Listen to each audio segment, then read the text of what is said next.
Hi, everyone. My name is Harrison Noble, and I am a senior computer science major. Hi, my name is Furkan Parupia, and I am a senior as well with the electrical engineering major. My name is T. Tran, and I am a junior in electrical engineering. We are here today to talk about our Adaptive Thermostat Senior Design Project. At the beginning of our fall 2020 semester, our team took on the Adaptive Thermostat Project. Our task was to design and create a thermostat system that takes measurements like room size, number of people in the room, and temperature to maintain optimal comfort for the users. So first we decided to choose a Raspberry Pi 4B for our control unit. We use a camera, thermal camera, and a motion sensor, which together detect the number of people in the room. We also use a temperature sensor to take constant temperature readings, a distance sensor to get room size, and lastly, an acoustic sensor to detect the fan status. The Raspberry Pi control unit is connected to the various sensors and a 7-inch touchscreen, which displays the user interface. Since we cannot connect to the HVAC system directly, we decided to use LEDs to represent the HVAC system status. We also developed a block diagram and a circuit diagram to establish how the system functions and interacts with sensor components. After 2 semesters of planning and designing, we managed to build a complete prototype for this project. Our adaptive thermostat is able to detect room sizes up to 500 square feet, the number of people in the room, and ambient and thermal room temperature. Hence, it has full functionality to control the room temperature. We also allow the user to toggle between many different modes and settings. Lastly, we integrated a mathematical model in our control algorithm to measure temperature comfort. The photos in the results column show our system and all our components wired to the circuit board. The top 2 photos in the last column are the user interface. We also decided to show some raw data from the thermal, distance, and temperature sensor. In our algorithm, this data is updated twice per second. Overall, we are happy to wrap up our project here. However, some future steps include connecting our thermostat with a real HVAC unit to test our system's performance. Let's go into some system demos now. We first start off with a manual thermostat mode demo. In this case, our thermostat behaves like any other typical thermostat found in a home or classroom. We can toggle between heating or cooling, decide whether the fan should be on or off, and adjust the desired temperature.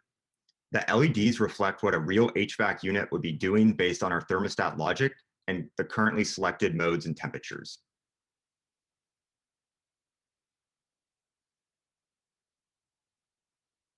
Now going into the settings, we first check the cameras page where it shows the camera outputs. We wave our hands in front of the thermal camera to show what that camera output looks like.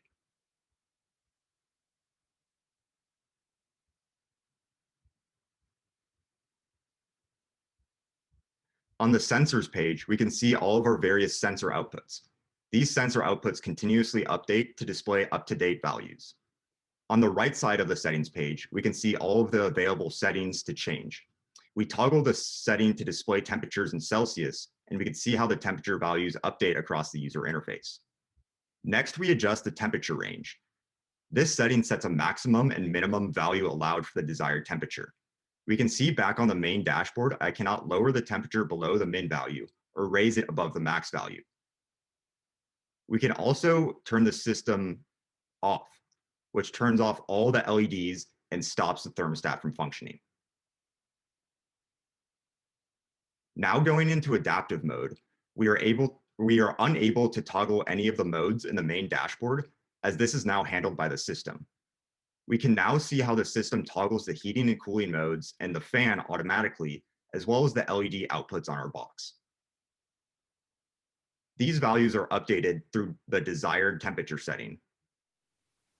Here we are showing the room size sensor functionality, which is the first one on the right pointing towards the walls. Right now, it is reading a distance of 12 feet.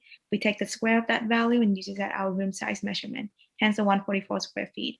As I wave my hand in front of the sensor, the number goes down to 0.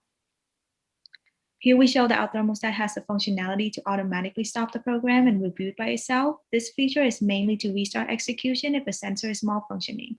This feature also saves all of the settings before the reboot. For example, here we set the thermostat to manual mode, adjust the temperature range, change the degree to Celsius, and power off the thermostat.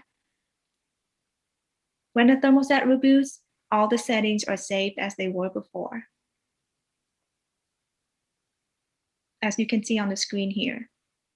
So we are now going to test facial detection by using the motion sensor and camera. The facial detection algorithm is triggered by the motion sensor, which is why we are waving our hands in front of the box. We can see how I am in the frame on the camera page, when we toggle back over to the sensors page and trip the motion sensor, the people detected value updates to 1.